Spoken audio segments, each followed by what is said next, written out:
गरुड़ पुराण चतुर्दश अध्याय द्वादश पिंडदान और शौचाशौच व्यवस्था। गरुड़ उवाच हेर मारमण गति मेर नाशन जय दीन बंधु जय पतित पावन अगति गति दायक करुणा सागर जय धर्म अर्थ काम मोक्ष गंता घर दैत्यारी दानव विनाशन कृपा सिंधु पतित जन उद्धार देव दीन बंधु मुहि अति दीनहीन पक्षी जन्म मोर दया बही पाप नाश कमलार बर द्वादशाह पिंड दान करंती जगते दया बही तार विधि कुह देव मते किपरि हुए से दान काहिंकी करंती कले मिले किबा फल कुह लक्ष्मीपति तुम्भर दासानु दास अटे सिना मुहि तुम्भ ठारू न शुणिले काहू शुणिबई एहा शुणी नारायण वचन कहिले पचारिलु जाहा ताहा कहिबई भोले।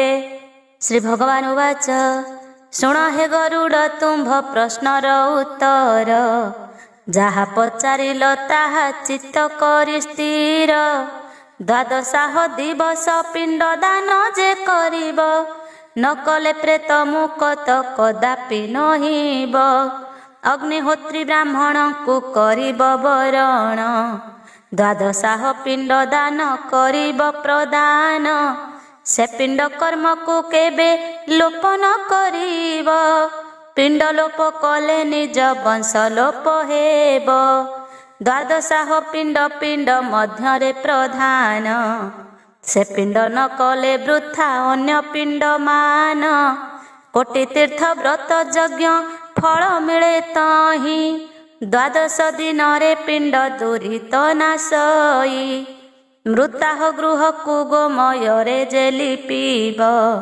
तीर्थ जल आणी ताहा उपरे सिंचिब कदली शालुआ बर पणास पतर पलाश पत्र अथवा आणिब सतर से पत्र मानंके चौपदी निर्माणीण पिंड पदार्थ मानंकु तहिरे भरीण आवश्यक द्रव्य आगु जोगाड़ी नथिब पिंड स्थान को आनंदे से मान आणिब ज्ञाति बंधु कुटुंबादि मिलित होइण पिंड देवा पूर्व सर्वे करिबटी स्नान गंध पुष्प धूप दीप नैवेद्य सहिते पिंड स्थाने देई पूजा करी भक्ति जुक्ते ब्राह्मण वरण करी मुखरे कहिब यथाशक्ति पिंड द्रव्य सजाड़ीण सर्व अल्प बहुत न भावी संतोष चित्तरे पिंड कार्य समापन करंतु विधिरे तुम्भे नारायण रूप वचने तुम्भर मोर पिता माता मुक्ति लभिबे निकर एहिपरि कही ब्राह्मण को दोष करी पिंड दान करिब जे मंत्र को उच्चारी एहिपरि कही ब्राह्मण को दोष करी पिंड दान करिब जे मंत्र को उच्चारी सपिंडीकरण करी समान पिंड को कोशाग्रे दुई भाग करिब ताहाकु जत्ने पिंड विधि मान समापन करी दुग्ध सूर्यार्घ्य विधि की भक्ति रे आचरी प्रार्थना करिब सूर्य देवंकु विधि रे अर्घ्य घेनी देव पितृ द्वादश कर्म रे तुम्भे सर्व साक्षी सर्व अंतर्जामी जेणु अर्घ्य दान करुअछि तुम्भकु मुतेणु तुम्भर प्रसादे पिता मुक्ति लभिबे प्रेतपुरी छाड़ी स्वर्गपुर को गमिबे एहिपरि सूर्य अर्घ्य प्रदान करीण वैश्वदेव विधि की जे कहिबाकु पूर्ण पूर्व मुख करी विश्वदेवंकु स्थापिब गंध पुष्प धूप दीप प्रदान करिब ବୈଶ୍ରଦେବ ପିଣ୍ଡ ଦାନ ବିଧି ବିଧାନରେ କରି ନବ ବସ୍ତ୍ର ଦେବ ପିଣ୍ଡର ଉପରେ। ତଦନ୍ତରେ କରିବ ସମାନି ପିଣ୍ଡକୁ, ସେ ପିଣ୍ଡରେ ପ୍ରେତ ଯାଏ ପିତୃଙ୍କ ପାଶକୁ। ସମାନି ପିଣ୍ଡ ସମାପ୍ତେ ଯେ ବିକିନ ପିଣ୍ଡ, ପ୍ରଦାନ କରିବ ପ୍ରେତ ଉଦ୍ଦେଶ୍ୟ ସେ ପିଣ୍ଡ। ବିକିନ ପିଣ୍ଡ ନ ଦେଲେ ପିତୃଗଣ ତୋଷ, ନ ହୁଅନ୍ତି କଦାଚନ ଜାଣ ପକ୍ଷୀଶ। ଗନ୍ଧ ପୁଷ୍ପ ଧୂପ ଦୀପ ଦେଇଣ ପୂଜିବ, ପିତୃପିତା ପ୍ରପିତାଙ୍କୁ ଭକ୍ତିରେ ପୂଜିବ। ପିତୃପିଣ୍ଡ ବେଦା କାଳେ ପ୍ରେତ ପିଣ୍ଡ ଏକ, ଖଣ୍ଡ ଦୂରରେ ସ୍ଥାପିବ ସୁଜ୍ଞାନୀ ବିବେକ। ପିଣ୍ଡ କାଳେ ସେ ପିଣ୍ଡକୁ କଦାପି ନ ଛୁଇଁ, ଶାସ୍ତ୍ରର ବିଧି ବିଧାନ ଏପରି ଅଛଇ। ପିଣ୍ଡାନ୍ତେ ପିତୃଗଣଙ୍କୁ କରିବ ପ୍ରାର୍ଥନା, ଆହେ ପିତୃଗଣ ମୋର କଥା କର ଘେନା। ଅର୍ପିଲି ଯେ ପିଣ୍ଡ ମୋର ଶକ୍ତି ଅନୁସାରେ, ଘେନା କର ସେ ପିଣ୍ଡକୁ ସଦୟ ଅନ୍ତରେ। ପିଣ୍ଡ ତୋଷ ହୋଇ ମୋର ପିତାଙ୍କୁ ସଙ୍ଗତେ, ଆଜିଠାରୁ ସ୍ଥାନ ଦିଅ ତୁମ୍ଭରି ସହିତେ। ବ୍ରାହ୍ମଣଙ୍କ ବଚନରେ ମୋର ଯଥା ଶକ୍ତି, ଶକ୍ତି ଅନୁଯାୟୀ ପିଣ୍ଡ ଦେବି ମୁଁ ସମ୍ପ୍ରତି। ତୁମ୍ଭମାନଙ୍କ ସନ୍ତୋଷେ ମୋହର ପିୟର, ତୁମ୍ଭ ସଙ୍ଗରେ ସମାନ ହୋଇବେ ନିକର। ମୁହିଁ ପାପୀ ହୀନ ଜନ୍ମ ତୁମ୍ଭଠାରୁ ସିନା, ଦୟା କରି ମୋ ପିତାଙ୍କୁ ସଙ୍ଗରେ ଘେନିମା। ମୋର ଠାରେ ଦୟା କର ହେ ପିତୃପୁରୁଷ, କ୍ଷମା କରିବ ଅବଶ୍ୟ ଥିଲେ ମୋର ଦୋଷ। ଏହିପରି କହି ପୂର୍ବ ସମାନି ପିଣ୍ଡକୁ, ତିନି ଖଣ୍ଡ କରିକୁ ସେ କାଟିବ ତାହାକୁ। ତିନି ଭାଗୁ ଏକ ଭାଗ ହସ୍ତରେ ଧରିବ, ପିତୃପିଣ୍ଡ ମଧ୍ୟ ତାକୁ ଯତ୍ନେ ମିଶାଇବ। ଜଣ ଜଣଙ୍କର ନାମ କରି ଉଚ୍ଚାରଣ, ପ୍ରେତୋଦ୍ଧାର ମନ୍ତ୍ର ତାହା ସଙ୍ଗତେ ପଡ଼ିଣ। ପୁଣି ପିତୃଗଣେ ଗନ୍ଧ ପୁଷ୍ପରେ ପୂଜିବ, ଭକତି ପୂତ ଅନ୍ତରେ ପ୍ରାର୍ଥନା କରିବ। ଅତିଥି ସତ୍କାର ତାହା ପରେ କରିବଟି, ଶ୍ରାଦ୍ଧ ଶେଷେ ଷୋଡ଼ଶ ଗ୍ରାସକୁ ଯେ ଦେବଟି। ଏହିପରି କଲେ ମୁନି ଋଷିଏ ସନ୍ତୁଷ୍ଟ, ଜୀବଙ୍କ ସେବାରେ କେବେ ନ ହୁଅନ୍ତି ରୁଷ୍ଟ।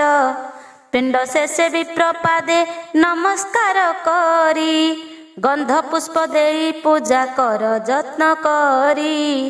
ତାହାଙ୍କ ପାଦକୁ ଦେବ ପାଦୁକା ଯୁଗଳ, ଚିତ୍ର ବିଚିତ୍ର ହୋଇନଥିବ ତା ଉପର।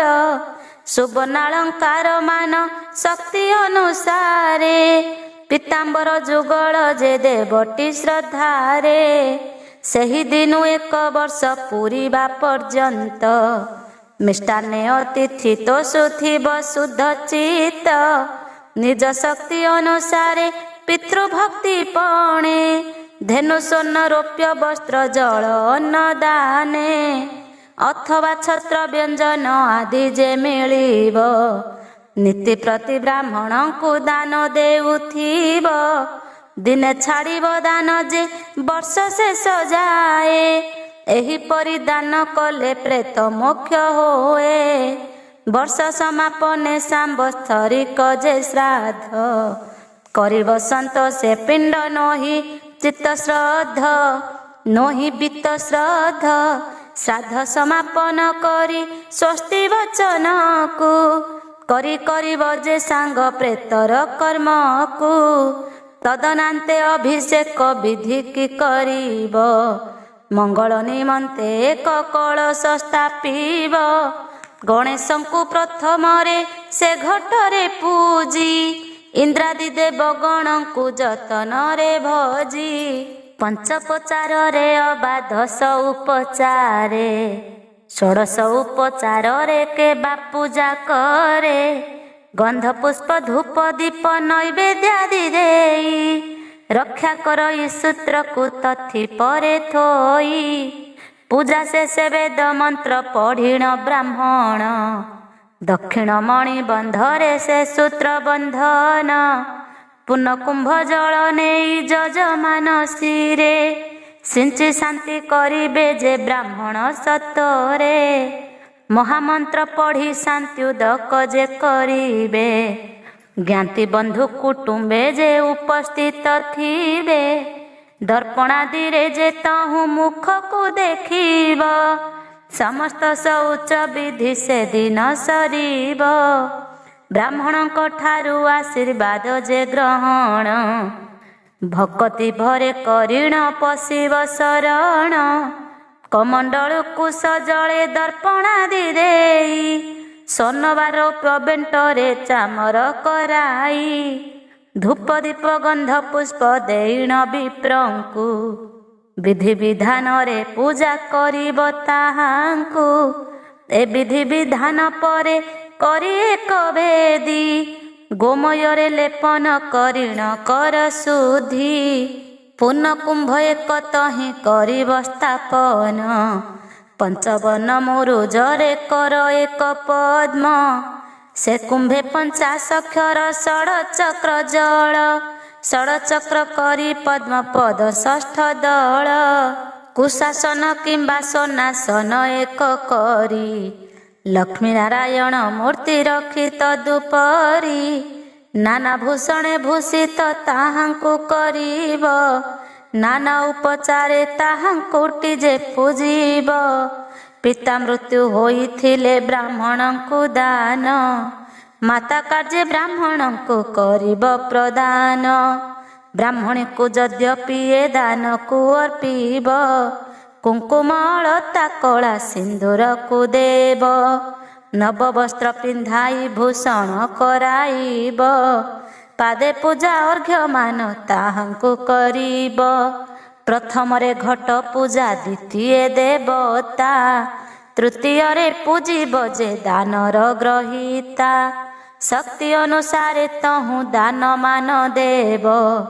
ପୁଷ୍ପାଞ୍ଜଳି ଧରି ତାଙ୍କୁ ପ୍ରାର୍ଥନା କରିବ। ଏହିପରି ଦ୍ୱାଦଶାହ ପିଣ୍ଡଦାନ ବିଧି। ଜୀବ ତରି ଯାଏ ଜାଣ ସଂସାର ବାରିଧି। ଏକ ଏକ ବିପ୍ରେ ଏକ ଏକ ଦାନ ଦେବ। ବହୁ ଦାନ ଏକ ବିପ୍ରେ କଦାପି ନ ଦେବ। ପୁତ୍ର ଯଦି ପିତୃ ଉଦ୍ଦେଶ୍ୟରେ ହର୍ମ୍ୟ ଦାନ। କିମ୍ବା ଭୂମି ଦାନ କରେ ସାଧୁ ପୁତ୍ର ଜାଣ। ପରଲୋକ ପିତୃ ସୁଖୀ ହୁଅଇ ନିଶ୍ଚୟ। ଏଥିରେ ସନ୍ଦେହ ତିଳେ ନାହିଁ ବୈନତେୟ। ନିରନ୍ତରେ ସ୍ୱର୍ଗ ସୁଖ ଲଭଇ ଯେ ପିତା। ଚାମର ସେବା କରନ୍ତି ଅମର ବନିତା। ପାରିଜାତ ପୁଷ୍ପ ତାର ଅଙ୍ଗରେ ସଜାଇ। ପୁଷ୍ପକ ଯାନରେ ବୁଲେ ମହାସୁଖୀ ହୋଇ। ବିଷ୍ଣୁଙ୍କ ଦର୍ଶନ କରି ହୁଅଇ କୃତାର୍ଥ। ବୈକୁଣ୍ଠ ଭୁବନେ ସୁଖେ ବିଳସେ ସେହିତ। ଏହି ଦାନମାନ ଯେବେ ପୁତ୍ର କରିଥାଇ। ପିତା ବୈକୁଣ୍ଠେ ରହି ସୁଖ ଭୋଗେ ଯାଇ। ପୁଣ୍ୟ ଶେଷେ ମର୍ତ୍ତେ ପୁଣି ମହାଜନ ଘରେ। ଜନ୍ମି ମହାସୁଖ ଭୋଗ କରଇ ସଂସାରେ। ଗତି ମୁକ୍ତି ବିଧାୟକ କେତେ କାମ ଅଛି। ସେ କଥା ତୁମ୍ଭଙ୍କୁ ମୁହିଁ ସଂକ୍ଷେପେ କହୁଛି। ଦାନ ମଧ୍ୟରେ ସୁସିଦ୍ଧ ପଞ୍ଚପାଦ ଦାନ। ଛତ୍ର ବସ୍ତ୍ର କମଣ୍ଡଳୁ ପୁଣି ଯେ ଆସନ। ମୁଦ୍ରିକା ସହିତେ ଏହି 5 ଗୋଟି ଦାନ। ଏମାନ ଦେଇ ଦକ୍ଷିଣା କରିବ ପ୍ରଦାନ।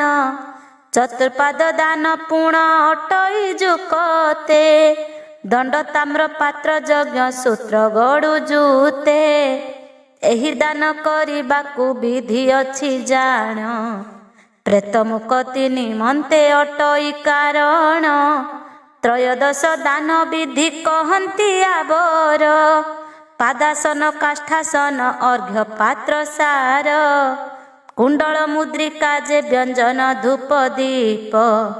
ମିଷ୍ଟାନ୍ନ କର୍ପୂର ଯେ ତାମ୍ବୁଳ ସମରପ। ପଞ୍ଚରତ୍ନ ସହିତରେ ପ୍ରଦାନ କରନ୍ତି। ତ୍ରୟ ତ୍ରୟୋଦଶ ଦାନ ବିଧି ଏହାକୁ କହନ୍ତି। ବେଦାଭ୍ୟାସୀ ଦ୍ୱିଜକୁ ଯେ ବରଣ କରିବ, ଆସନାଦି ଦେଇ ଭକ୍ତି ସହିତେ ପୂଜିବ। ମିଷ୍ଟାନ୍ନ ଭୋଜନ ଦେଇ ଭୋଜନ ଦକ୍ଷିଣା, ପରେ ଦାନ ଦେଇ ସମର୍ପିବ ଯେ ଦକ୍ଷିଣା। ମୂର୍ଖ ଦ୍ୱିଜେ ଦାନ ଦେବା ନୁହଁ ଉଚିତ, ପ୍ରେତ ଅଧୋଗତି ତହୁଁ ହୁଅଇ ପ୍ରାପତ। ମୃତ୍ୟୁ ପରେ ଯମଦୂତେ ଯିବେ ଘେନି ଯାଆନ୍ତି, ଯାତନା ପଥରେ ବହୁ ଯନ୍ତ୍ରଣା ଦିଅନ୍ତି। ବିଭିନ୍ନ ନର୍କ ନିବାସ ହେତୁ ଦୁଃଖ ଯେତେ, କଥାରେ କହି ନୁହଁ ତାହାଟି କିଞ୍ଚିତେ। ସେହି ଦୁଃଖରୁ ଉଦ୍ଧାର ହେବା ପାଇଁ ଯେବା, ଜୀବନ୍ତେ ଦାନ କରଇ ପୂଜି ଦ୍ୱିଜ ଦେବା। ଅଥବା ମୃତ୍ୟୁର ପରେ ପୁତ୍ର ଶ୍ରଦ୍ଧା ସହ, ପ୍ରେତକୃତ୍ୟ ନିୟମରେ କରେ ନୋହି ମୋହ। ତେବେ ପ୍ରେତ ପୁରୁ ମୁକତିଲ ଭଇ, ଅସୀମ ସୁଖ ସମ୍ଭୋଗ ସ୍ୱର୍ଗରେ କରଇ। ସେ ମହାପଥରେ ଖରା ନିବାରଣ ପାଇଁ, ଛତ୍ରଦାନ କଲେ ତାକୁ ତାପନ ବାଧଇ। ତୃଷା ନିବାରଣ ପାଇଁ ଯେହୁ ଜଳ ଦାନ, ଗ୍ରୀଷ୍ମ ତାପ ପାଇଁ ଦେବ ଦାନ ଯେ ବ୍ୟଞ୍ଜନ। କ୍ଷୁଧା ନିବାରଣ ପାଇଁ ଅନ୍ନ ଦାନ ଦେବ, ଲଜ୍ଜା ନିବାରଣ ବସ୍ତ୍ର ଦାନ ଯେ କରିବ। ଏହିପରି ଦାନ ମାନ କରିଲେ ଭକ୍ତିରେ, ପ୍ରେତ ଦୁଃଖ ତିଳେ ହେଲେ ନ ପାଏ ସେ ପୁରେ। ପାକ୍ଷିକ ମାସିକ ତ୍ରିପାକ୍ଷିକ ଷାଣ୍ମାସିକ, ଶ୍ରାଦ୍ଧ କରି ପିଣ୍ଡ ଦେବ ଅଥବା ବାର୍ଷିକ। ପୂର୍ବ ତିଥି ଅନୁସାରେ ପିଣ୍ଡ ମାନ ଦେଇ, ପ୍ରେତକୃତ୍ୟ କଲେ ପ୍ରେତ ଯାଏ ମୋକ୍ଷ ହୋଇ। ପାକ୍ଷିକ ଶ୍ରାଦ୍ଧ ନିୟମ କହିବି ଥୋକାଏ, ସୁଚିତେ ଶୁଣିବ ତୁମ୍ଭେ ଆହେ ଖଗରାଏ। ପୂର୍ଣ୍ଣମୀ ଦିବସେ ଯେବେ ମୃତ୍ୟୁ ଲଭେ କେହି, ଚତୁର୍ଦ୍ଦଶୀରେ ପାକ୍ଷିକ ଶ୍ରାଦ୍ଧକୁ କରଇ। ଚତୁର୍ଥୀରେ ମୃତ୍ୟୁ ହେଲେ ନବମୀରେ ହେବ, ନବମୀରେ ହେଲେ ଚତୁର୍ଦ୍ଦଶୀରେ କରିବ। ଏହିପରି ବିଧି ଅଛି ପାକ୍ଷିକ ଶ୍ରାଦ୍ଧରେ, ମାସିକ ଶ୍ରାଦ୍ଧ ବିଧାନ ଶୁଣ ସୂଚିତରେ। ତିନି ପ୍ରକାରେ ମାସର ଗଣନା ହୁଅଇ, ଚାନ୍ଦ୍ରାୟଣ ସୂର୍ଯ୍ୟାୟଣ ମାସ ଯେ ବୋଲାଇ। ଏହି ଦୁଇ ମାସରେ କରିବ ପିଣ୍ଡ ଦାନ, ଚାନ୍ଦ ମାସେ ପିଣ୍ଡ ସର୍ବେ କରନ୍ତି ବିଧାନ। ମଳ ମାସର ବିଚାର ଅଟଇ ସ୍ୱତନ୍ତ୍ର, ସେ ମାସରେ ପିଣ୍ଡ ଦେଲେ ଫଳଇ ବହୁତ। ଯେଉଁ ମାସେ ରାଶିରେ ରବି ନ ଯେ ରହିବେ, କ୍ଷୟ ମାସ ତାହା କୁଟି କହନ୍ତି ସାଧବେ। 30 ଦିନରେ ଯେ ସ୍ପର୍ଶ ଯେ 2 ମାସ, ବେନି ମାସେ 1 ମାସି ଶ୍ରାଦ୍ଧ କର ଶେଷ। କାର୍ତ୍ତିକ ବା ମାର୍ଗଶିର କ୍ଷୟ ମାସ ହେଲେ, ପୂର୍ବ ମାସରେ ଯେ ଶ୍ରାଦ୍ଧ କରିବ ନିଶ୍ଚଳେ। ଯେ ମାସରେ ଯେଉଁ ପକ୍ଷେ ଯେଉଁ ତିଥି ଦିନ, ମୃତ୍ୟୁ ହୁଏ ସେ ତିଥିରେ ଦେବ ପିଣ୍ଡ ଦାନ। ଦିବସେ ଅଧିକ ହେଲେ ମାସ ଶେଷ ହେବ, ନ୍ୟୁନ ହେଲେ 2 ମାସ ଏକତ୍ର କରିବ। ପ୍ରତି ଦିବସରେ ମଧ୍ୟ ଶ୍ରାଦ୍ଧ ବିଧି ଅଛି, ଯେ କରିପାରଇ ତାର ପୁଣ୍ୟ ନୁହେଁ କିଛି। ସାମ୍ବତ୍ସରେ ତ୍ରୟୋଦଶୀ ପୂର୍ଣ୍ଣିମା ହୋଇଲେ, ଶେଷ ପୂର୍ଣ୍ଣିମାରେ ଶ୍ରାଦ୍ଧ ଅଧିବାସ କଲେ। ଶ୍ରାଦ୍ଧାନ୍ତେ ଭୋଜନ ଦେବ ବ୍ରାହ୍ମଣ ଦେବତା, ଦକ୍ଷିଣା ଦେଇ ତୋଷିବ ହୋଇ ଶାନ୍ତ ଚେତା। ସାମ୍ବତ୍ସରିକେ ଶ୍ରଦ୍ଧାନ୍ତେ ବ୍ରାହ୍ମଣ ଭୋଜନ, କରି ଦକ୍ଷିଣା ପ୍ରଦାନ କରିବଟି ପୁଣ। ଜ୍ଞାତି ବନ୍ଧୁ କୁଟୁମ୍ବଙ୍କୁ ଅନ୍ନ ବ୍ୟଞ୍ଜନରେ, ସନ୍ତୋଷ କରିବ ନୋହି କୃପଣ ଚିତ୍ତରେ। ଏକୋଦିଷ୍ଟ ପିଣ୍ଡ ବିଧି ଯେମନ୍ତ ପ୍ରକାର, ବ୍ରହ୍ମାଙ୍କ ବାକ୍ୟରେ ତାହା କରି ତତ୍ପର। ସାମ୍ବତ୍ସରିକ ଶ୍ରାଦ୍ଧରେ ଏକୋଦିଷ୍ଟ ବିଧି, କେବେ ହେଁ କରିବ ନାହିଁ ପ୍ରେତ ଅର୍ଥେ ସିଦ୍ଧି। ସୁଫଳ ନ ହୋଇ ହୁଏ କୁଫଳ ତାହାର। ଜନ୍ମ ଜନ୍ମାନ୍ତରେ ନର୍କେ ପଡ଼ଇ ସତର। ଗୟା ପିଣ୍ଡ ଦେଲେ ମୁକ୍ତ ହୁଅଇ ଦୋଷରୁ। ଏକଦିଷ୍ଟ ପିଣ୍ଡ ଦାନ କୁଫଳ ହେତୁରୁ। ଗଜ ଛାୟା ପିଣ୍ଡ ବିଧି ଅଛି ଏକ ପୁଣି। ସେ ବିଧି ବିଧାନ ଏବେ କହିବି ବଖାଣି। ସିଂହ ଚନ୍ଦ୍ର ମଘା ନାମ ନକ୍ଷତ୍ର ହୋଇଲେ। ଚନ୍ଦ୍ରଗ୍ରହଣ ବା ସୂର୍ଯ୍ୟ ପରାଗ ହୋଇଲେ। ଗଜ ଛାୟା ସ୍ଥିତ ପୂର୍ବେ ମୁଖର ବିଧାନ। ଦକ୍ଷିଣ ମୁଖ ହୋଇଣ ଦେବ ପିଣ୍ଡ ଦାନ। ଯୋଗାଦିଷୁ ତିଥିଷୁ ନକ୍ଷତ୍ର ଦିନେ ଜାଣ। ଆନନ୍ଦ ଚିତ୍ତରେ ପିଣ୍ଡ କରିବ ପ୍ରଦାନ। ଶୁକ୍ଳ ପକ୍ଷ ତ୍ରୟୋଦଶୀ ଭାଦ୍ରବ ମାସରେ। ଅବା ମାଘ ଅମାବାସ୍ୟା ତିଥିର ଦିନରେ। ବୈଶାଖ ଶୁକ୍ଳ ତୃତୀୟା ଅଟଇଟି ପୁଣି। କାର୍ତ୍ତିକ ଶୁକ୍ଳ ନବମୀ ଯୁଗମାନ ଜନ୍ମି। ବୈଶାଖ ଶୁକ୍ଳ ତୃତୀୟା ଜନ୍ମ ସତ୍ୟ ଯୁଗ। କାର୍ତ୍ତିକ ଶୁକ୍ଳ ନବମୀ ଜନ୍ମେ ତ୍ରେତା ଯୁଗ। ମାଘ ଅମାବାସ୍ୟାରେ ଯେ ଦ୍ୱାପର ଜନମ। ଭାଦ୍ର ଶୁକ୍ଳ ତ୍ରୟୋଦଶୀ କଳି ଜନ୍ମ ଜାଣ।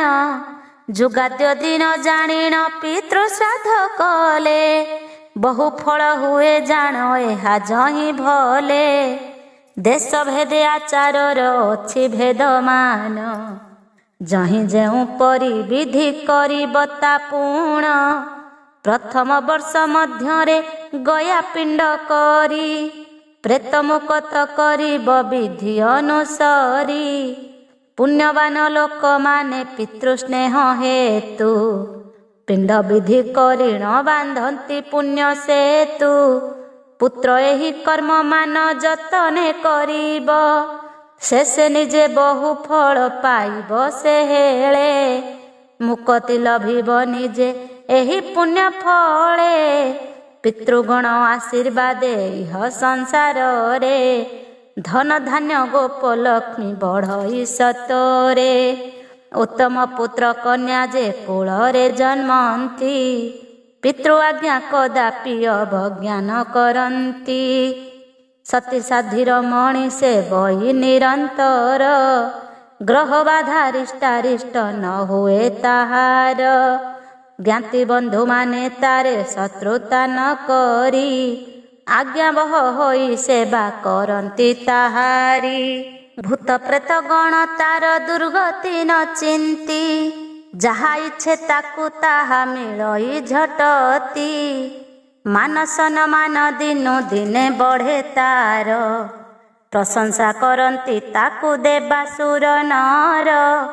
ଯଦ୍ୟପି କୌଣସି ଶତ୍ରୁ ହୁଏ ଉପଗତ। ପ୍ରଭାବ ପାଇଁ ପଳାଏ ସେହି ଯେ ତ୍ୱରିତ। ତେଣୁ ହେ ଗରୁଡ଼ ପିତୃ ଶ୍ରାଦ୍ଧ ପିଣ୍ଡ ଦାନ। ବ୍ରାହ୍ମଣ ବରି କରିବ ଯେ ବିଧି ବିଧାନ। ଦ୍ୱାଦଶ ଦିନର ପିଣ୍ଡ ମାନ ମୁଁ କହିଲି। ସାମ୍ବତ୍ସରିକ ବିଧାନ ମାନ ବଖାଣିଲି। ଏବେ ଶୌଚା ଶୌଚ ବିଧି ବିଧାନ କହିବି। ତାହା ମନେ ରଖ କାର୍ଯ୍ୟ କରିବଟି ଭାବି। ବର୍ଣ୍ଣଭେଦ ଶୌଚ ଦିନ ଭେଦ ଯେ ହୁଅଇ। ସଂକ୍ଷେପରେ ତୋତେ କହିଦେବଇ ଯେ ମୁହିଁ। ବ୍ରାହ୍ମଣ 10 ଦିନରେ କ୍ଷତ୍ରିୟ ଦ୍ୱାଦଶେ। 15 ଦିନରେ ବୈଶ୍ୟ ଶୂଦ୍ର 1 ମାସେ। ମୃତାହ ଶୁଚି ହୁଅନ୍ତି ଜାଣ ହେ ବିଧାନ। ପ୍ରେତ କୃତ୍ୟ ଗର୍ବେ ଯେବେ କେହି ନ କରନ। ପ୍ରେତ କୃତ୍ୟ ଗର୍ବେ ଯେବେ କେହି ନ କରଇ। ପିତୃନର୍କ ଯନ୍ତ୍ରଣାରେ ଅବଶ୍ୟ ଭୁଞ୍ଜଇ। ସେହି କ୍ରୋଧେ ବଂଶନାଶ କରଇ ଯେ ପ୍ରେତ। ନାନାଦି ବିପଦ ଆସି ହୁଅଇ ପ୍ରାପତ। ତେଣୁ ଦିବସ ବିଧାନେ ଶୌଚ ବିଧି କରି। ପିଣ୍ଡଦାନ କରିବ ଯେ ଶ୍ରୀହରି ସୁମରି। କାହାକୁ କେତେ ଦିବସ ପାଳନ କରିବ। ସେ କଥା ଜାଣିବା ଘଟଇ ପ୍ରସ୍ତାବ। ଶିଶୁ ଜନ୍ମ ହୋଇ ଯଦି ମରଣ ଲଭଇ। ତିନି ଦିନ ତ୍ରିରାତ୍ରରେ ତାର ଶୁଦ୍ଧ ହୋଇ ସପିଣ୍ଡୀକରଣ ଆଦି ପିଣ୍ଡମାନ ତାର ନ ହୋଇବ ଶାନ୍ତ୍ୟୁଦକ କରିବ କେବଳ। ଜ୍ଞାତିମାନେ ତିନି ଦିନେ ଶୁଦ୍ଧ ଯେ ହୋଇବେ, ସ୍ନାନ ମାତ୍ରେ ସ୍ୱଗୋତୀୟ ବିଶୁଦ୍ଧ ଯେ ହେବେ। ଚାରି ପୁରୁଷ ପର୍ଯ୍ୟନ୍ତ 10 ରାତ୍ର ପାଳି, ଷଷ୍ଠ ପୁରୁଷ ହୋଇଲେ ଶୁଦ୍ଧ 4 ଦିନେ, ସପ୍ତମ ପୁରୁଷ ହୋଏ ଶୁଦ୍ଧ 3 ଦିନେ। ଆଜ ପୁରୁଷ ଯଦ୍ୟପି ଅନ୍ତର ହୋଇବେ, ଏକାଦିନେ ଶୁଦ୍ଧ ବିଧି ମତେ ସେ କରିବେ। ନବମ ପୁରୁଷ ହେଲେ ଓଳିଏ ଅଶୁଚି, ଦଶମ ପୁରୁଷ ସ୍ନାନ ମତେ ହୁଏ ଶୁଚି। ଜନ୍ମ ମରଣର ଶୁଦ୍ଧ କରି ଏହିପରି, ବିଶୁଦ୍ଧ ହୁଅନ୍ତି ଭବେ ନରତନୁ ଧରି। ଯଦି କେହି ବିଦେଶରେ ମରଣ ଲଭଇ, ଯେଉଁଦିନ ସେ ସମ୍ବାଦ ଶ୍ରବଣ କରଇ। 10 ଦିନ କରିବାକୁ ଯେତେ ଦିନ ଥିବ, ସେତିକି ଦିନ ତା ପାଇଁ ପାଳନ କରିବ। 10 ଦିନ ପୁରେ ଯେବେ ଶୁଣିବ ବାରତା, 3 ଦିନ ପାଳି ଶୁଦ୍ଧି ହେବ ଶାସ୍ତ୍ର କଥା। ମୃତ୍ୟୁ 1 ବର୍ଷ ପରେ ଶୁଣିବ ବା ଯେବେ, 1 ଦିନ ପାଳି ଶୁଦ୍ଧ ହୋଇବଟି ତେବେ। ଯେତେ ଦିନ କହି କାର୍ଯ୍ୟମାନଙ୍କୁ କରିବ, ସେତେ ଦିନ ଅଶୌଚ ହୋଇଣ ରହିଥିବ। ଶୁଭ କାର୍ଯ୍ୟମାନ କିଛି ନ ପାରିବ କରି, ବଳେ କଲେ ଭୋଗ ହେବ ଜାଣ ନର୍କ ପୁରୀ। ସୂତକ ମଧ୍ୟ କେ ମୃତକ ବା ଯେବେ ହୋଇ, ସୂତକ ମଧ୍ୟରେ ଯେବେ ମୃତକ ପଡ଼ଇ। ଅଥବା ସୂତକେ ମୃତକ ବା ଯେବେ ହୋଇ, ଶୌଚ ବିଧାନ ମାନ କରି ଏହିପରି। ଶୁଦ୍ଧ ହୁଅନ୍ତି ଗରୁଡ଼ ଶୁଣ କର୍ଣ୍ଣ ଡେରି। ଅଶୋକକୁ 4 ଭାଗ ବର୍ଣ୍ଣନ କରିବ, ଭାଗ করে 3 ଦିନ ଲେଖାଏଁ ପଡ଼ିବ। ପ୍ରଥମ ଭାଗରେ କିମ୍ବା ଦ୍ୱିତୀୟ ଭାଗରେ, ଅଶୌଚ ପୁଣି ହୋଇଲେ ସପିଣ୍ଡ କରିଲେ। ଶୁଦ୍ଧ ଦୁହେଁ ଯାକ ଜାଣ ହୁଅଇଟି ଭଲେ, ଭିନ୍ନ ଶୁଦ୍ଧ ନ କରିବ ଦେବ ଏକ ତୁଲେ। ସୂତକ ମୃତକ 6 ଦିନରୁ ଅଧିକ, ହେଲେ ଅଶୌଚାନ୍ତେ ଶୁଦ୍ଧ ହୋଇବ ବାରେକ। ଦାନ୍ତ ନ ଉଠୁଣୁ ଯେବେ ବାଳକ ମରିବ, ସ୍ନାନ ମାତ୍ରେ ପିତା ମାତା ତାର ଶୁଦ୍ଧି ହେବ। ଚୂଡ଼ା କର୍ମ ନ ହୁଣୁ ଯେ ବାଳକ ବିନାଶ, ଏକମାତ୍ର ପାଳି ଶୁଦ୍ଧ ହେବ ଶାସ୍ତ୍ର ଭାଷ। ବ୍ରତ ନହୀନ ଯଦ୍ୟପି ବାଳକ ମରିବ, ତାହାକୁ ଯେ 3 ରାତ୍ର ପାଳନ କରିବ। ବ୍ରତ ପରେ ଯଦି ମୃତ୍ୟୁ ଲଭଇ ସେ ଜାଣ, 10 ରାତ୍ର ତାର ପାଇଁ କରିବ ପାଳନ। ଶାସ୍ତ୍ର ବିଧି ଅନୁସାରେ ପ୍ରେତ କୃତ୍ୟ କରି, ଶୁଦ୍ଧ ହେବ ତାହା କୁଟି ଜାଣ ପନ୍ନଗାରି। ଜନ୍ମ ହୋଇ 7 ମାସେ ଶିଶୁ ମରିଗଲେ, ସଦ୍ୟ ଶୌଚ ସର୍ବଜାତି କରିବ ମାତ୍ରରେ। ଶୁଦ୍ଧ ହେବ ବୋଲି ଶାସ୍ତ୍ରେ ନିୟମ ଛଇ, ଲୋକାଚାର ଯହିଁ ଯାହା ପାଳିବ ତା ତହିଁ। କନ୍ୟା ବିବାହ ହୋଇଣ ପିତୃଗୃହେ ମଲେ, ପିତା 3 ଦିନ ତାକୁ ପାଳିବଟି ଭଲେ। ଶ୍ୱଶୁର ଗୃହରେ 10 ଦିନ ଯେ ପାଳିବେ, ଯଥାରୀତି ଶ୍ରାଦ୍ଧ ଆଦି ତାହାର କରିବେ। 6 ମାସ ଗର୍ଭ ପାଇ ଯଦ୍ୟପି ହୁଅଇ, ସେ ଦୋଷ ମାତାକୁ ଲାଗେ ଶାସ୍ତ୍ର ଅଛି କହି। ଯେତେ ମାସ ଗର୍ଭଟିକୁ ହୋଇଥାଏ ଜାଣ, ଶୌଚ ହେବ ମାତା ସେତେ ଦିନକୁ ପାଳିଣ। ଏହିପରି ଶୌଚା ଶୌଚ ବିଧାନ ଶାସ୍ତ୍ରରେ, ସକଳ ଯୁଗରେ ଅଛି ଏମନ୍ତ ପ୍ରକାରେ। ଅଶୌଚ ନିମନ୍ତେ ହେବ ଶୌଚ ନ ହୋଇବ, ଦେବ ପୂଜା ଦେବର୍ଚ୍ଚନା ଯଜ୍ଞାଦି ନହିବ।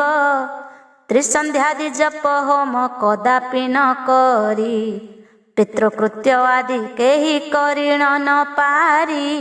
ବ୍ରହ୍ମଚର୍ଯ୍ୟାଶ୍ରମେ ରହି ଯେହୁ ମନ୍ତ୍ର ଜପ ପ୍ରତିଦିନ କରୁଥିବ ନ ଛାଡ଼ିବ ତପ ସେମାନଙ୍କ ବ୍ରତ ଭଙ୍ଗ ନ କରିବ କେବେ ଚାନ୍ଦ୍ରାୟଣାଦି ତାହାର ସମାନ ନହିବେ ମନ୍ତ୍ର ମଧ୍ୟେ ମହାମନ୍ତ୍ର ପ୍ରଧାନ ଅଟଇ ବ୍ରତ ମଧ୍ୟରେ ଉତ୍ତମ ବେଦ ଯେ ବୋଲାଇ ତନ୍ତ୍ର ମଧ୍ୟେ ବିଷ୍ଣୁ ବ୍ରତ ଅଟଇ ଯେ ଶ୍ରେଷ୍ଠ ବ୍ରାହ୍ମଣ ମଧ୍ୟରେ ଅଗ୍ନିହୋତ୍ରୀ ଯେ ଗରିଷ୍ଠ ଏହି ମାନେ ନିଜ କୃତ୍ୟ ଅଶୌଚ ଫଳରେ ତ୍ୟାଗ ନ କରିବ ବିଧି ଅଛଇ ଶାସ୍ତ୍ରରେ ସନ୍ନ୍ୟାସୀମାନଙ୍କୁ କେବେ ଅଶୌଚ ନ ହୁଏ ପାଳନ କରିବା ତାଙ୍କ ପକ୍ଷେ ନ ଯୋଗାଏ ଅଗ୍ନି ଯେପରିଟି ଭଳ ମନ୍ଦକୁ ଭକ୍ଷଇ ବିଚାରେ ତାହାର ପୁଣ ଦୋଷ ନ ହୁଅଇ ସେହିପରି ସନ୍ନ୍ୟାସୀ ଯେ କୂଳ ତ୍ୟାଗ କରେ ଅଶୌଚ ପାତକ କିମ୍ପା ଲାଗିବ ତାହାରେ ଏହି ଅଶୌଚ ମଧ୍ୟରେ ଗୃହରେ ଭିକ୍ଷୁକୁ ଉପସ୍ଥିତ ହେଲେ ଭିକ୍ଷା ନ ଦେବ ତାହାଙ୍କୁ ଅଜଣା ଭାବରେ ଯେବେ ପାକ ନ ଭୁଞ୍ଜେ ତେବେ ପାପ ନ ଲାଗଇ ଜାଣ ଖଗରାଜେ ଜାଣି ଶୁଣି ଗୃହୀ ଯେବେ ଅନ୍ନ ପରସଇ ଉଭୟ ନରକ ଯାନ୍ତି ଶାସ୍ତ୍ର ଏହା କହି ବିପ୍ର ଯଦି ଧନ ଲୋଭେ ଅଶୌଚ ଲୁଚାଇ ବିପଦ ଦିନକୁ ଦିନ ତାହାକୁ ପଡ଼ଇ ଅଶୌଚ ବିଧାନ ମାନ ଅଛଇ ଏପରି କହିଲି ସକଳ ମୁହିଁ ଆହେ ପନଗାରି ଏହି ବିଧିମାନ ପାଳି ଯେ ଶୁଦ୍ଧ ହୁଅଇ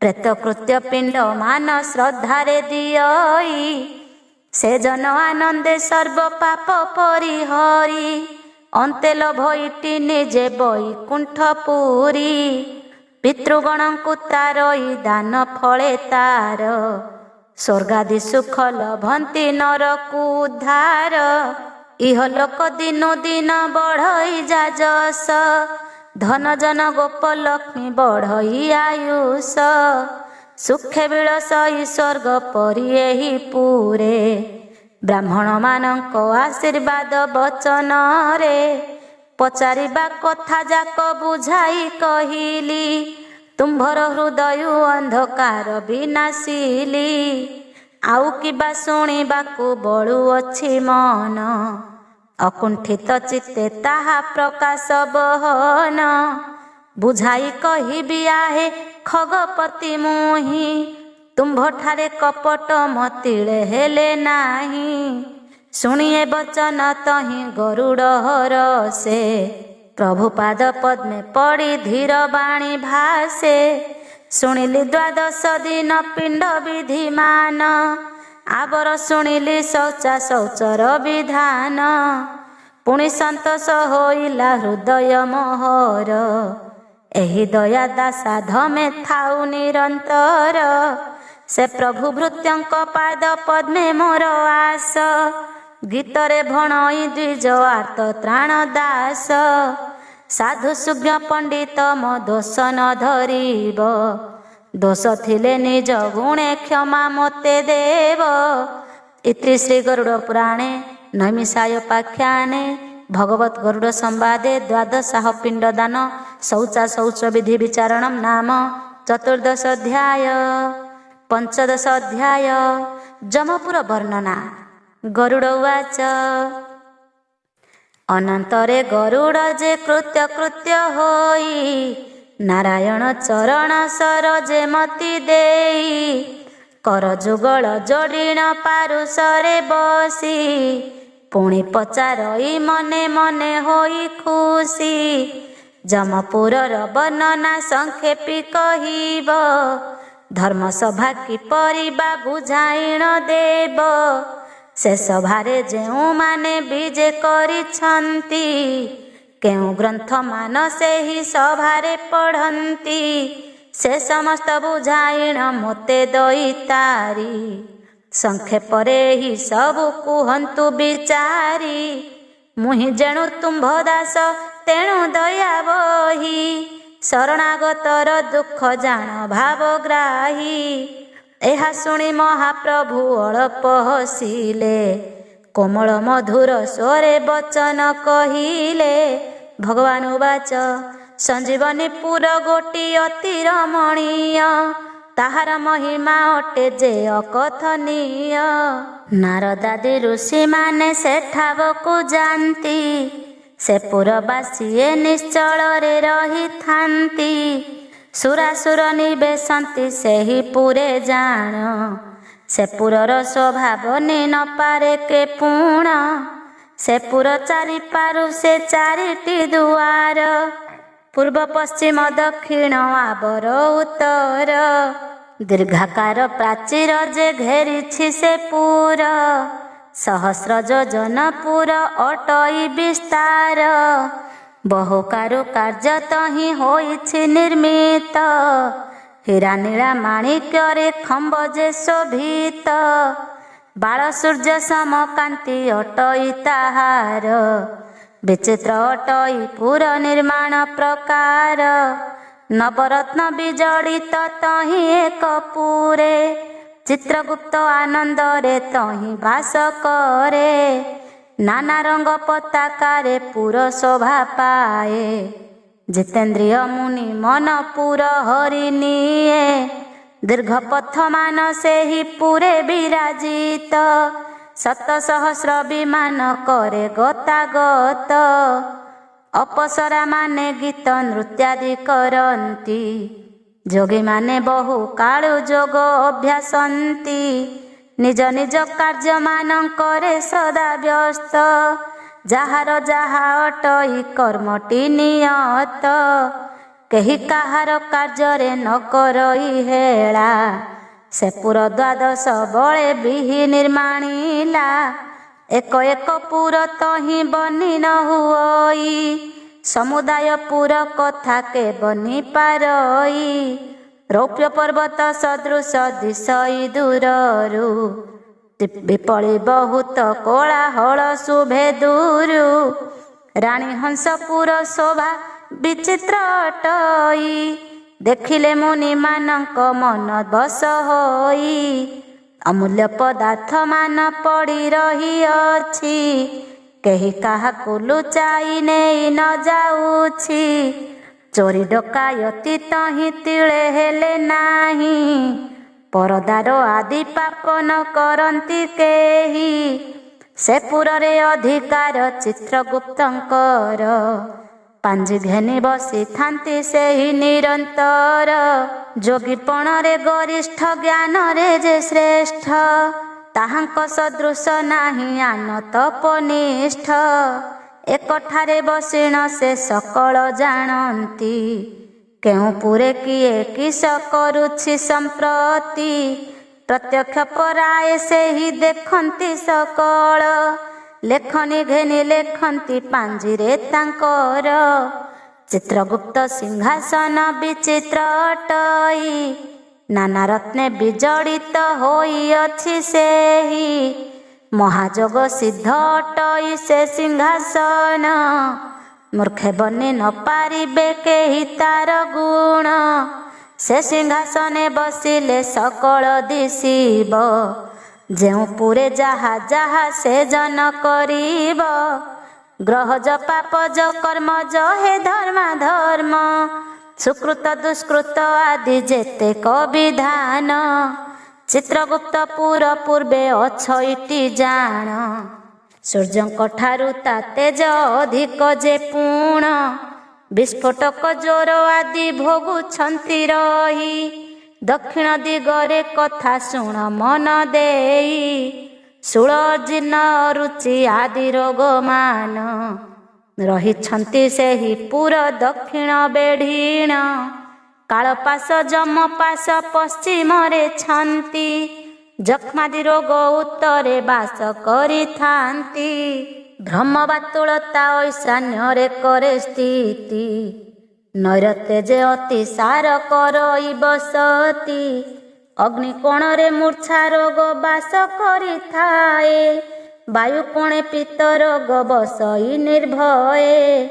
ପଣ୍ଡୁ କାମଳ ଯେ ସଥ ପ୍ରମେହ ସହିତେ ବ୍ରଣ ଭଗନ୍ଦର ସନ୍ନିପାତ ଆଦି ଯେତେ ଧାତୁ କ୍ଷୟ ଶ୍ୱାସ କାଶ ଚୁଚୁନ୍ଦରୀ ଘେନି ଧନୁସ୍ତଙ୍କାରାଦି ବାତ ବ୍ୟାଧି ମାନ ପୁଣି ଅପସ୍ନାର ପାର୍ଶ୍ୱ ଶୂଳ ମୂଳେ ଯେତେ ରୋଗ ସେହି ପୁର ଚାରି ଦିଗେ ହୋଇଛି ସଂଯୋଗ ଏହି ରୋଗମାନ ଯେଉଁମାନଙ୍କୁ ଗ୍ରାସନ୍ତି ଠିକେ ଠିକେ କହିଦେବି ତତେ ଖଗପତି ଯେବା ଗର୍ବେ ଦେବ ବିପ୍ରମାନଙ୍କୁ ନିନ୍ଦଇ ବିଶ୍ୱଚିକା ରୋଗ ତାକୁ ଜାଣ ଆକ୍ରମଇ ମହାଦେବଙ୍କ ଦ୍ରବ୍ୟକୁ ଯେ ହରଣ କରେ ମୂତ୍ରକୃଚ୍ଛୁ ବ୍ୟାଧି ତାର ହୁଅଇ ଶରୀରେ ସୁବର୍ଣ୍ଣ ପୁଷ୍ପ କରିଣ ପଲ୍ୟଙ୍କ ସହିତେ ଦାନ ଦେଲେ ହି ରୋଗ ଛାଡ଼ଇ ନିୟତେ ପର ସୁଖ ଦେଖି ଦୁଃଖୀ ଯେ ଜନ ହୁଅଇ କାମଳ ରୋଗ ତାହାକୁ ତୁରିତେ ଗ୍ରାସଇ ତାହା ଜାଣି ଯଦି ସ୍ୱର୍ଣ୍ଣ ବିପ୍ରେ ଦାନ ଦେବ କାମଳ ରୋଗ ତାହାର ଆରୋଗ୍ୟ ହୋଇବ ଭ୍ରୂଣ ହତ୍ୟା କଲେ ଜଳୋଦରୀ ରୋଗ ହୁଏ ଜଳଦାନ ଦେଲେ ଦେହୁ ଛାଡ଼ି ନ ପଳାଏ ଲିଙ୍ଗ ଭଗ୍ନ ପାପ ଯେବେ ଲୋକେ କରିଥାନ୍ତି ବ୍ରଣ ରୋଗେ ନାନା କଷ୍ଟ ସେମାନେ ଲଭନ୍ତି ଦିମିକ୍ଷୀ ରୁଦ୍ରାକ୍ଷ ତୁଲେ ତିଳ ପୁଷ୍ପ ଦାନ କଲେ ସେହି ପାପ ତାର ହୁଅଇ ଖଣ୍ଡନ ଷଡ଼ରସ ଚୋରି କଲେ ବିଞ୍ଚି ହୁଅଇ ସ୍ୱର୍ଣ୍ଣ ଫଳ ଦାନ କଲେ ଆରୋଗ୍ୟ ଲଭଇ ବିଶ୍ୱାସୀ ଘାତୀଙ୍କୁ ସନ୍ନିପାତ ରୋଗ ହୁଏ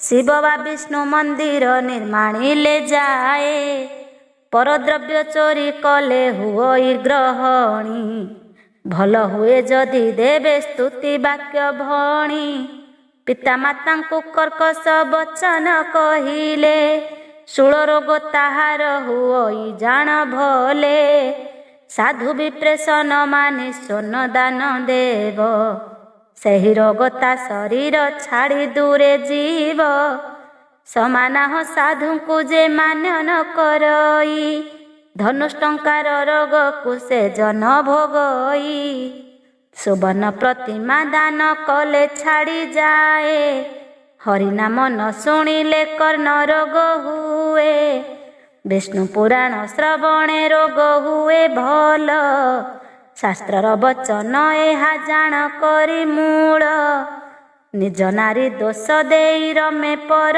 ନାରୀ ଚକ୍ଷୁ ରୋଗ ହୁଏ ସ୍ୱର୍ଣ୍ଣ ପଦ୍ମଦାନେ ପାରି ଦେବ ସ୍ୱବ୍ରହ୍ମ ସହରଣରେ ଗଣ୍ଡମାଳ ସ୍ୱର୍ଣ୍ଣ ଶିବ ଦାନ କଲେ ହୁଅଇଟି ଭଲ ପରଧନ ଦେଖି ଦୁଃଖୀ ହେଲେ ବାତ ବ୍ୟାଧି ରଜତ ପଦ୍ମ ଦାନରେ ହରଇ ସେ ବ୍ୟାଧି ବୈଷ୍ଣବଙ୍କ ବ୍ରତ ଭଗ୍ନ କଲେ କୁଷ୍ଠ ରୋଗ ଲକ୍ଷେ ମାଢ଼ ସ୍ୱର୍ଣ୍ଣ ଦାନେ ହୁଅଇ ଆରୋଗ୍ୟ ବିଶ୍ୱାସଘାତୀ କୁଶିର ପୀଡ଼ା ରୋଗ ହୋଇ ସ୍ୱର୍ଣ୍ଣ ମୁଦ୍ରିକା ଦାନରେ ଆରୋଗ୍ୟ ଲଭଇ ଏହିପରି ନାନା ଦୋଷେ ରୋଗ ଯେତେ ହୁଏ ଉପଯୁକ୍ତ ପ୍ରତିକାର କଲେ ଶାନ୍ତି ହୁଏ ଏହି ରୋଗ ମାନ ଚିତ୍ରଗୁପ୍ତ ଗୃହ ପାଶେ ଜଗି ରହି ଆଜ୍ଞା ମାନି ରଜନୀ ଦିବସେ ଆଜ୍ଞା ଅବଜ୍ଞା କଦାପି ତାର ନ କରନ୍ତି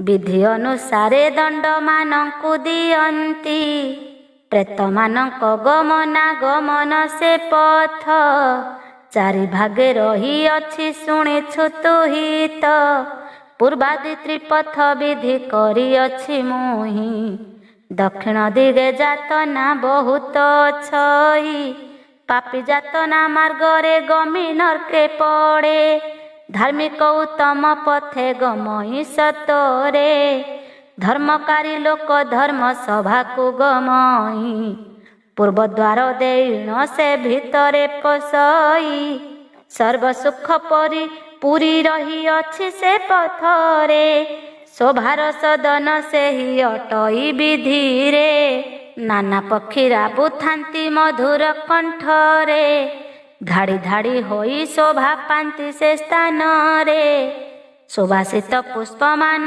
ସେଠାରେ ଅଛଇ, ଦୁର୍ବାଦଳ ବୃକ୍ଷ ମୂଳ ଶୋଭା ଦିଶୁଥାଇ। ମଳୟ ପବନ ଧୀରେ ବହେ ସଦା କାଳେ, ଯେଣିକି ଚାହିଁଲେ ତେଣେ ଜନ ମନହରେ। ସ୍ୱଚ୍ଛ ନୀର ଝରଣା ଯେ ସେଠାରେ ଝରଇ, କଳ କଳ ନାଦ କରି ନିମ୍ନେ ଯାଏ ବହି। ଦେବର୍ଷି ମହର୍ଷି ମାନେ ସେ ପଥେ ଥାନ୍ତି, ଧର୍ମରାଜ ସହିତରେ ସାକ୍ଷାତ କରନ୍ତି। ଶିବ ଭକ୍ତ ମାନେ ତହିଁ ବିହାର କରିଣ, ଗନ୍ଧର୍ବ ମାନଙ୍କ ଗୀତ କରନ୍ତି ଶ୍ରବଣ। ଗ୍ରୀଷ୍ମେ ଜଳ ଦାନ ଶୀତେ ଶୀତ ବସ୍ତ୍ର ଦାନ, ତୃଷାର୍ତ୍ତକୁ ଜଳ କ୍ଷୁଧାର୍ତ୍ତକୁ ଦିଏ ଅନ୍ନ। ବସ୍ତ୍ର ଦାନ ଧନ ଦାନ କୁପାଦି ଖନନ, ପରିଶୋଧ କରେ ଯେ ବାରୁଣୀ ଋଣ ମାନ। ନିରାଶ୍ରୟେ ଆଶ୍ରୟ ଯେ ଭବେ ଦେଇଥାଇ, ସେ ଜନ ସର୍ବଦା ସତ୍ୟ ବଚନ କହଇ। ଗୁରୁଜନଙ୍କୁ ଗୌରବ କରଇ ନ ନିନ୍ଦି, ଧେନୁ ହସ୍ତି ଅଶ୍ୱଟାଳିକା ସେ ସମ୍ପାଦି। ଦାନ ଦେଇ ଦୁଃଖୀ ରଙ୍କି କରଇ ସନ୍ତୋଷ, ସେ ଜନ ସେହି ସ୍ଥାନରେ କରଇ ପ୍ରବେଶ। ପୁରାଣ ସଂକଳ୍ପ କରି ଯେ ଜନ ଶୁଣାଇ, ବିଦ୍ୟାର୍ଥୀ ମାନଙ୍କୁ ଯେ ବାତ ସେ ବିଦ୍ୟା ଦେଇ। ଦରିଦ୍ର ବ୍ରାହ୍ମଣେ ଭୂମି ଦାନ କରେ ଯେ ବା, ଅଶ୍ୱମେଧାଦି ଯଜ୍ଞକୁ କରିଥାଏ କିବା। ସବତ୍ସା ଧେନୁ ଯେ ଦାନ କରଇ ବିପ୍ରକୁ, ଏହି ଦ୍ୱାର ବାଟେ ଯେ ଯାଏ ଭିତରକୁ। ପୂର୍ବ ଦ୍ୱାରର ମହିମା ଏମନ୍ତ ଅଟଇ, ପାପୀ ଲୋକ କଦାଚନେ ପଶି ନ ପାରଇ। ଉତ୍ତର ଦ୍ୱାର ରଚିତ ମନ ଦେଇ ଶୁଣ, ଯାହା ଶୁଣିଲେ ତୁଟିବ ପାପ ତାପମାନ। ରଥ ଅଶ୍ୱ ଗଜ କୋଟି ସଂଖ୍ୟାରେ ଅଛନ୍ତି, ଅପସରା ମାନେ ନୃତ୍ୟ ସେଠାରେ କରନ୍ତି। ନବରତ୍ନେ ବିମଣ୍ଡିତ ବିମାନ ସମୂହ, ଦୃଷ୍ଟି ମାତ୍ରେ ଦର୍ଶକର ମନ ହୁଏ ମୋହ। ଅସମୟରେ ବସନ୍ତ ବହଇ ସେଠାରେ, ହଂସ ସାରା ସାଦି ପକ୍ଷୀ ଗଣ ଶୋଭା ଧରେ। ଜଳଚକ୍ରବାକ ପକ୍ଷୀ ଗଣ ଶୋଭା ଧରେ, ଜଳେ ଚକ୍ରବାକ ପକ୍ଷୀ କ୍ରୀଡ଼ନ୍ତି ଆନନ୍ଦେ। ମୟୂର ନୃତ୍ୟ କରନ୍ତି ପୁଚ୍ଛ ଟେକି ଦ୍ୱନ୍ଦେ, କାମଧେନୁ ସେହି ପଥ ଦେଇଣ ଗମନ। ରମଣୀୟ ପୁଷ୍କରିଣୀ ତହିଁ ଶୋଭାମାନ, ବୈଷ୍ଣବଗଣ ଶ୍ରୀହରି ଚନ୍ଦନ ଚର୍ଚ୍ଚିତ। ହୋଇ ନାମ ଗାଢ଼େ ସଦା ଥାନ୍ତି ଭୋଳ ଚିତ, ଗମନ କରନ୍ତି ସେହି ପଥ ଦେଇ କରି। ଆନନ୍ଦେ ଉତ୍ଫୁଲ୍ଲ ହୁଅନ୍ତି ସରଜ ସବୁରି, ବହୁ ଜଳାଶୟ ତହିଁ ଶୋଭାନୁଆନ। ରକ୍ତ ପୂଜ କୁମୁଦ ଯେ ନୀଳୋତ୍ପଳମାନ, ବହୁ ଜଳାଶୟ ତହିଁ ଶୋଭାନୁଆନ। ରକ୍ତୋତ୍ପଳ କୁମୁଦ ଯେ ନୀଳୋତ୍ପଳମାନ, ପଦ୍ମ ସହିତରେ ଶୋଭା କେଉଁ ସରୋବର।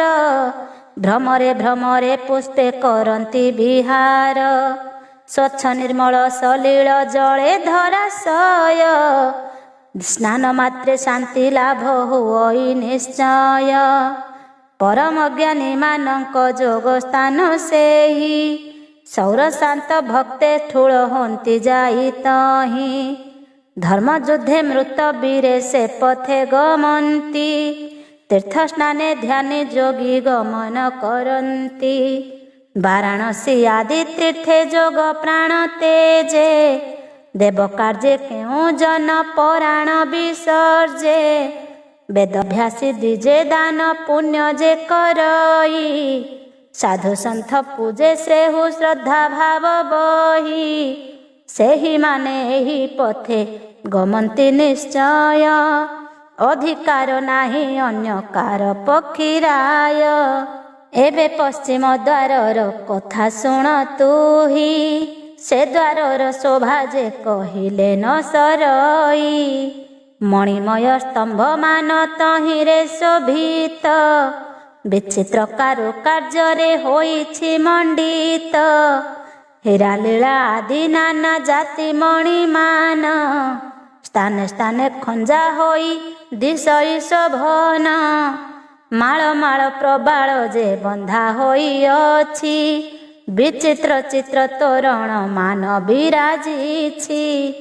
ସ୍ୱର୍ଣ୍ଣମୟ ସେହି ସ୍ଥାନ ରତ୍ନ ପ୍ରାୟ ଶୋଭା, ଦିବାନିଶି ବାରି ନୁହେଁ ରତନର ପ୍ରଭା। ସୂର୍ଯ୍ୟରଶ୍ମି ପଡ଼ି ପୁଣି ଦିଶେ ଦାଉ ଦାଉ, ଅଗ୍ନି ଝଲକି ଉଠଇ ସୂର୍ଯ୍ୟକାନ୍ତ ଦେହୁ। ଚନ୍ଦ୍ରକାନ୍ତ ମଣିରୁ ଯେ ନିରଧାର ବହେ, ଚନ୍ଦ୍ରରଶ୍ମି ପଡ଼ିବାରୁ ଚନ୍ଦ୍ରକାନ୍ତ ଦେହେ। ପୁଷ୍କରିଣୀ ଝରଣା ଯେ ଅଛଇ ଅପାର, ସ୍ୱଚ୍ଛମଣି ପରି କାନ୍ତି ଅଟେ ସେ ଜଳର। ନିରନ୍ତର ବେଦ ଧ୍ୱନି ହରିଧ୍ୱନି ହୁଏ, ନାନା ବାକ୍ୟେ ନିନାଦିତ ସେ ସ୍ଥାନ ନିଶ୍ଚୟ। ଯୋଗୀମାନେ ଯୋଗର ତପସ୍ୱୀ ଯେ ଉପରେ, ବ୍ରହ୍ମନିଷ୍ଠାମୟ ଲୟ ଲଗାନ୍ତି ବ୍ରହ୍ମରେ। ଐରାବତ ସମହସ୍ତି ପଲ ପଲ ହୋଇ, ଇତସ୍ତତ ଭ୍ରମୁଛନ୍ତି ମଦମତ ହୋଇ। ଉଚ୍ଚୈଶ୍ରବା ସମଅଶ୍ୱମାନେ ରହିଛନ୍ତି, ଗନ୍ଧର୍ବମାନେ ଗାୟନ ସୁସ୍ୱରେ କରନ୍ତି। ବିଷ୍ଣୁ ମନ୍ତ୍ର ଉପାସକ ବ୍ରତି ତପି ଯେତେ, ଗମନ କରନ୍ତି ସଦା ସର୍ବଦା ଏ ପଥେ। ସତ୍ୟବନ୍ତ ଦାନଶୀଳ ପର ଉପକାରୀ, ସିଦ୍ଧ ବୈଷ୍ଣବ ପୁରାଣ ଶ୍ରବଣ ଯେ କରି। ବିଷ୍ଣୁ ଭକ୍ତ ବିଷ୍ଣୁ ଭିନ୍ନ ଆନ ଯେ ନ ଦେଖେ, ବିଷ୍ଣୁମୟ ବୋଲି ସର୍ବ ପ୍ରାଣୀଙ୍କୁ ଯେ ଦେଖେ। ଯେବେ ପତିବ୍ରତା ନାରୀ ପତି ସହିତରେ, ଚିତାନଳେ ପ୍ରବେଶିଣ ପ୍ରାଣ ତେଜେ ହେଳେ। ପତି ସ୍ନେହୀ ପତିରତା ପତିର ସେବିକା, ପତି ଭିନ୍ନ ଅନ୍ୟ କେହି ନ କରଇ ଦେଖା। ଯେ ନର ଋତୁ କାଳରେ ପତ୍ନୀରେ ରମଇ, ଅନ୍ୟ ସ୍ତ୍ରୀ ଦେଖିଲେ ମାତା ସମାନ ମଣଇ। ଯେହୁ ବିପନ୍ନ ଜନର କରେ ଉପକାର, ଅଶ୍ୱମେଧ ଯଜ୍ଞେ ପୂଜେ ଯେ ପରମେଶ୍ୱର। ଦେବର୍ଷି ମହର୍ଷି ଯେ ବା ଏହି ପଥେ ଯାଆନ୍ତି, ଅନ୍ୟର ଗମ୍ୟ ପଥ ଜାଣ ଖଗପତି। ମୋହର କାରଣ ଅଟେ ଏହି ଦ୍ୱାର ଗୋଟି, ଭିତ କାଳେ ନାରାୟଣ ଜପ ଯେ କରେଟି। କଳଙ୍କ କାଳିମା ଯାର ତିଳେ ହେ ନଥାଏ, ପାପ ଶୂନ୍ୟ ହୋଇ ଧର୍ମ ଦେହ ମାତ୍ର ରହେ। ସେହି ଜନ ମୃତ୍ୟୁ କାଳେ ଜାଣି ବିଷ୍ଣୁ ଦୂତେ, ନାନା ବାଦ୍ୟ ବଜାଇ ବସାଇ ତାକୁ ରଥେ। ଏହି ପଥ ଦେଇଣ ଯେ ତାହାକୁ ଆଣନ୍ତି, ଶେଷେ ବୈକୁଣ୍ଠେ ସ୍ଥାନ ତାହାକୁ ଦିଅନ୍ତି। କେବଳ ଯମପୁରର ବାଟ ଦେଇ ଯାଏ, ତାହାକୁ ଦକ୍ଷିଣ ଦେବ ସେ ଦେବାଧିରାଏ। ସିଂହାସନ ଉଠି କୋଳ କରିଣ ନିଅନ୍ତି, ନିଜ ସିଂହାସନ ପରେ ଆନନ୍ଦେ ବସାନ୍ତି। ମୃଦୁ ମନ୍ଦ ସ୍ମିତ ହାସ୍ୟ ବିଲୋକନ କରି, କୋମଳ ବଚନେ ତାକୁ ପଚାରନ୍ତି ହରି। ଧନ୍ୟ ଧନ୍ୟ ତୁମ୍ଭେ ଧନ୍ୟ ତୁମ୍ଭ ଧାର୍ମିକତା, ଏହିପରି କହି ନାନା ଉତ୍ତମ ପଦାର୍ଥ। ଭୁଞ୍ଜାଇଣ ସ୍ୱଭକ୍ତିକୁ କରନ୍ତି କୃତାର୍ଥ, ମର୍ତ୍ତ୍ୟଲୋକେ ଦାନ ଧର୍ମ କରିବା ଫଳରେ। ସାକ୍ଷାତ ହୋଇଲା ତୁମ୍ଭ ଆମ୍ଭ ସହିତରେ, ପାଦ୍ୟ ଅର୍ଘ୍ୟ ଦେଇଣ ପୂଜନ୍ତି ସେବାକାରୀ। ନୃତ୍ୟ ଗୀତାଦିରେ ତୋଷନ୍ତି ଯେ ଦିବ୍ୟ ନାରୀ, ଏହିପରି ନାନା ଭୋଗ ଭୁଞ୍ଜଇ ସେଠାରେ। ଭକ୍ତମାନଙ୍କର ଗତି ପଶ୍ଚିମ ଦୁଆରେ, ଉଦ୍ଧାର କରନ୍ତି ଏକ ଦେବ ନାରାୟଣ। ତାଙ୍କ ବିନା ଜ୍ଞାନ ନାହିଁ ତ୍ରାଣର କାରଣ। ବହୁତ ଅଛନ୍ତି ଯେ ରଥ ସଜ କରି, धार्मिक व्यक्ति मानंकु नेबाकु से पूरी पुण्यवंत जने जेहु पुण्य प्रभाव रे पापनाश करि थांती गमंती से पूरे नाना सुखे भोग मान सेठारे करंती विष्णु समान रे सुख भोग से भुंजंती पापी जनंकर सेथि नाही बाबू स्थान जहिरे विजय करिछंती नारायण दया धर्म दान पुण्य यज्ञ कर्म मान निरंतरे से जन करि थाए पूर्ण फल लाभ आशा जेहु दूरे विसर्जई कर्तव्य दृष्टि रे धर्म कर्म को करई नारायण प्रसाद रे दिव्य गति पाई महासुखे बिलसई सतत से पूरे एहा छाड़ी काहि पाई लोक पाप करे से जहा करई से लभी से ही जे परी धर्मे सुख पापे दुख अंते भोग करी धर्मराजपुर बाणी अपूर्व अटई दक्षिण द्वारटी पापी मानकर पाई नित्य पाप करे जेहु मत गर्भ भोळे दक्षिण द्वार पथरे गमे मृत्यु काले नानादि दुर्दशा मान सेठारे भुंजई सेमान संक्षेपी आगु कहुअछि मुहि निरंतर हरि नाम जे करे गायन अथवा श्रवण करे करे बा गायन नित्यासन करई अथवा शुणई सेहि जन जानते वैकुंठ लभई पुराण श्रवण सेहु नीति प्रति करे दान देउ थाए जेहु शक्ति अनुसारे सेहि जन माने दिव्य गति कि लभंती नाना सुखे वैकुंठरे विहार करंती कहिली संक्षेपी तोते समस्त विधान आउ कि शुणिबु कह पन्नग आसन जहा पचारिलु ताहा बुझाई कहिली तोहर संदेह मान विदूरित कली शुणए भारती गति गरुड़ लभिला नारायण पाद पद्मे से ओळगी हेला से प्रभु भृत्यंक पाद पद्मे रखी ध्यान गीत बंधे रचना करई यात्र त्राण आहे प्रभु दयामय दुरित नाशन मो घाति मेर नाश करंतु आपण जाने शुणी निरंतर पापर जई तुम्भ नाम तिले हेले मने न गुणई तुम्भ पाप विनाशक मुहि महापापी दुष्कृत विनाश कर प्रभु विश्वरूपी कोटि कोटि दंडवत तोर श्रीपय रे दया बही अधम को पारी कर बारे तुम्भ दया नाबे बसी हे बीजे ने पारी मृत्यु काले तुम्भ नाम स्मरी बीजे परी सही दया थी बजेने दासेले समात्र के करि पारिब बाछार से कृतांत नमो नमो नारायण नमो ऋषिकेश तुम्भ चरणे शरण आर्त त्राण दास इति श्री गरुड़ पुराणे नैमिषायोपाख्याने भगवान गरुड़ संवादे जमपुर वर्णनम नाम 15 अध्याय।